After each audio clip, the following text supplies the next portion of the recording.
Every picture tells a story. Sometimes we don't like the ending. Sometimes we don't understand it.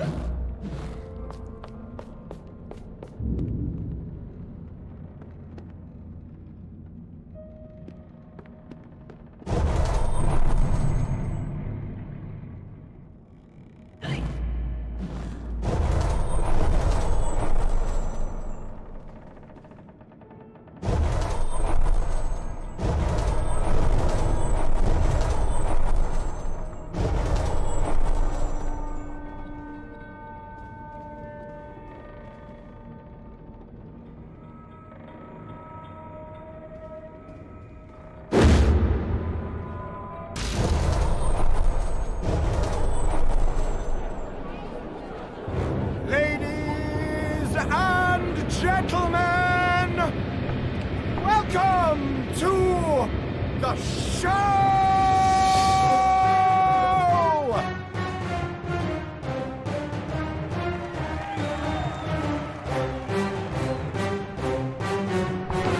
Bizarre show.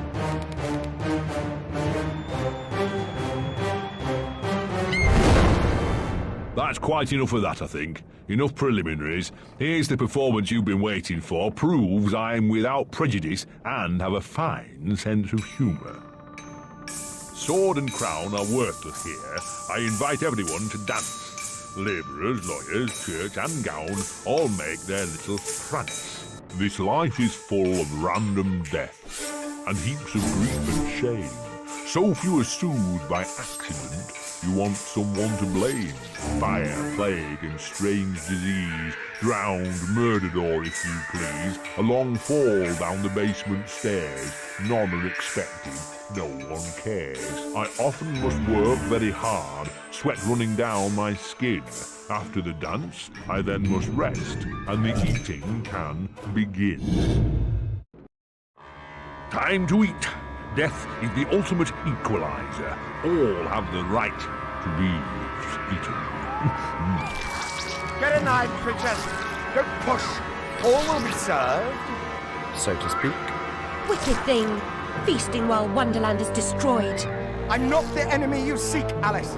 I tried to hide this bit of Wonderland from that beast. Appeasement's never clean.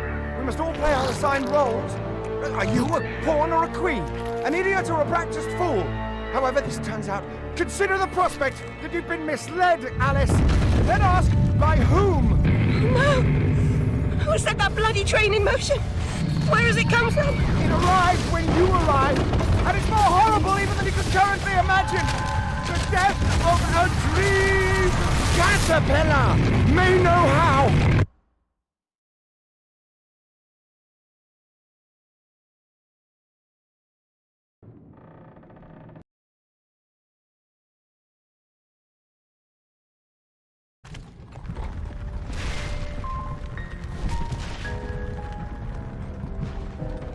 What? Oh, the blood in my mouth tastes like bile. Where's the brute that hit me, Nanny? Nasty prat's out cold. Not dead, and more's the pity. What did he want? What they all want. Money he didn't earn.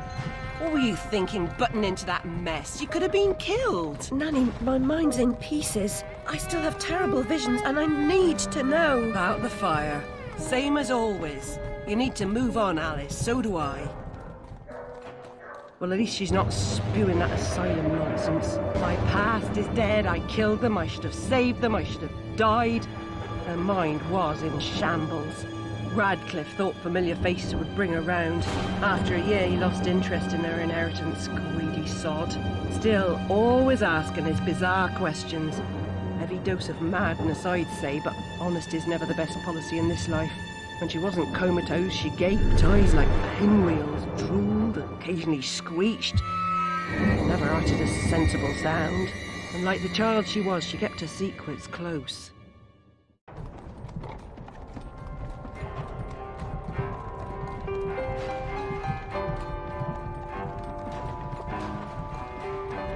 Gone off some lurkers, common as cockroaches. And those poor tykes are food for perverts, like the blameless ants that wasps consume or spiders' feeble prey.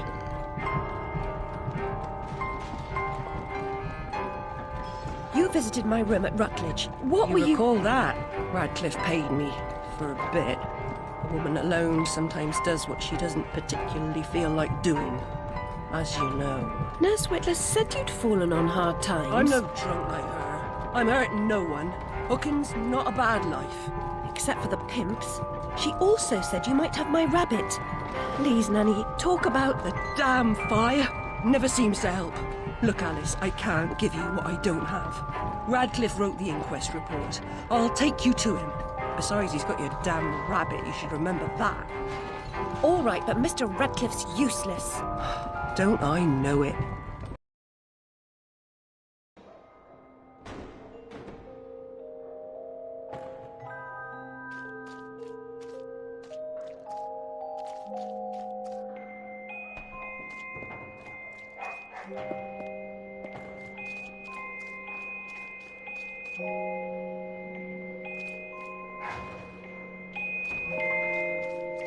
Ear to the ground, Bill.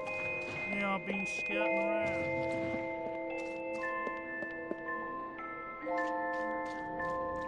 That, I'd be glad to shake your hand, sir. Considering the nature of the goods.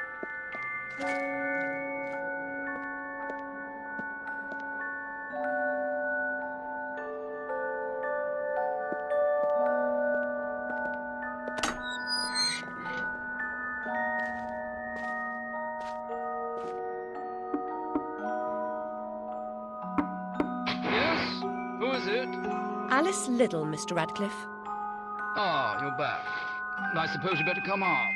Mind the latch.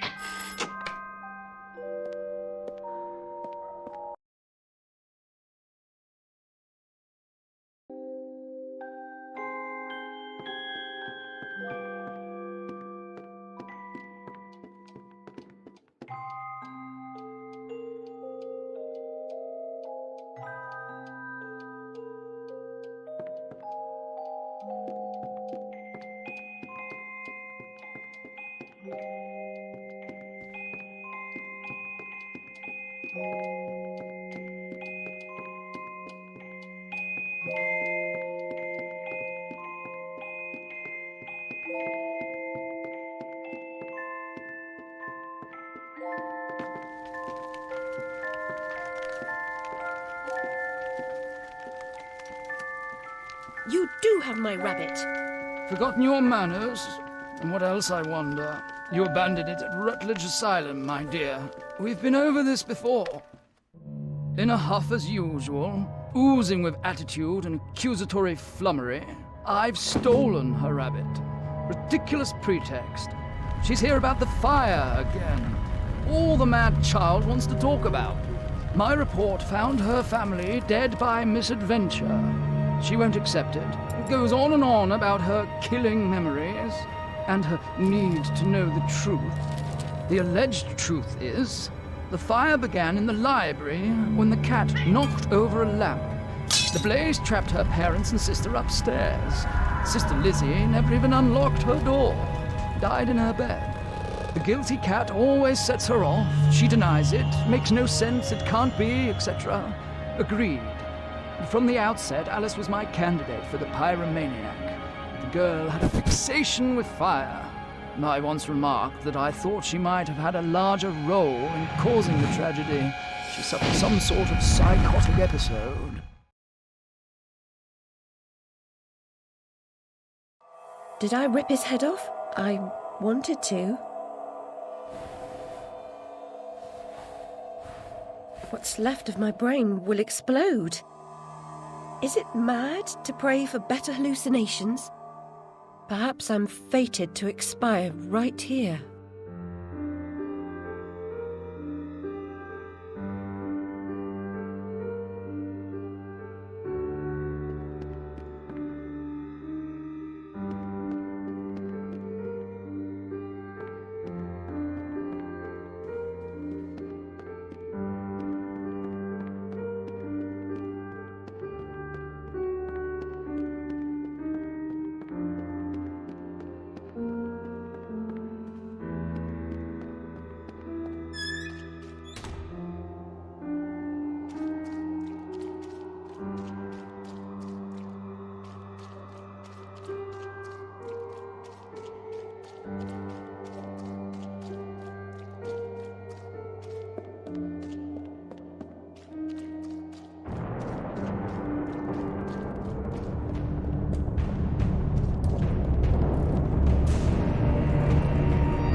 all of Wonderland.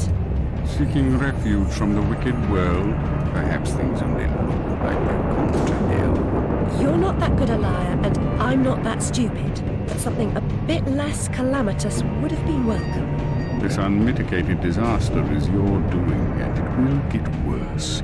Your train keeps a hellish schedule. Get moving. Time waits for no one. The change has begun. The train is perfectly capable of terrifying me, Cat. You should find another job. Is there really so little hope? There's even less, and if fear paralyzes you, we are lost.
Journey of 1,000 miles begins with a single step. A single step off London Bridge could end my journey.